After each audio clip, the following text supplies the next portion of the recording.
بسم اللہ الرحمن الرحیم۔ شروع اللہ کے نام سے جو بڑا مہربان رحم کرنے والا ہے۔ پیارے دوستو، آج میں آپ کو حضور صلی اللہ علیہ وآلہ وسلم کی کچھ احادیث مبارکہ آپ کو سناؤں گا۔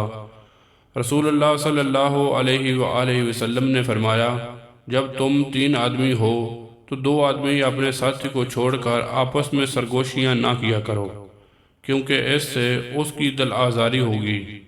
رسول اللہ صلی اللہ علیہ وآلہ وسلم نے فرمایا، میری امت میں سے سب سے زیادہ مجھے پیارے وہ لوگ ہوں گے جو میرے بعد آئیں گے، لیکن ان کی تمنا ہوگی کہ کاش اپنے گھر والے اور مال کے بدلے میں میرا دیدار کر لیں۔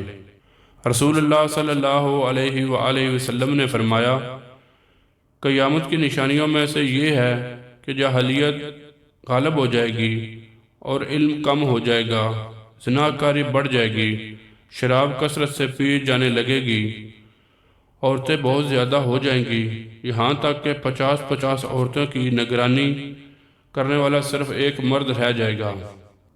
حضور صلی اللہ علیہ وآلہ وسلم نے فرمایا، 7 تباہ کرنے والے گناہوں سے بچو۔ پوچھا گیا، یا رسول اللہ صلی اللہ علیہ وآلہ وسلم وہ کون سے ہیں؟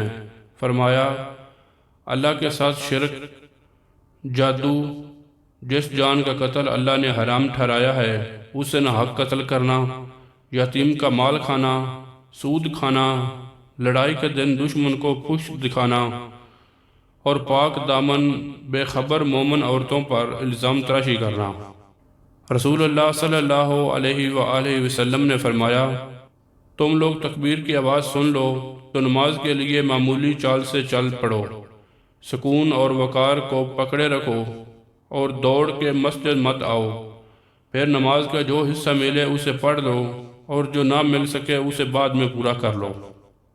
رسول اللہ صلی اللہ علیہ وآلہ وسلم نے فرمایا، بہترین دن کے جس میں سورج نکلتا ہے وہ جمعہ کا دن ہے۔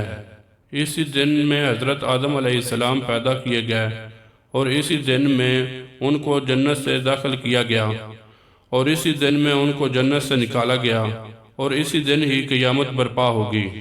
دوستو، اگر ہماری ویڈیو اچھی لگے تو لائک اور شیئر اور چینل کو سبسکرائب ضرور کرنا۔ جزاک اللہ۔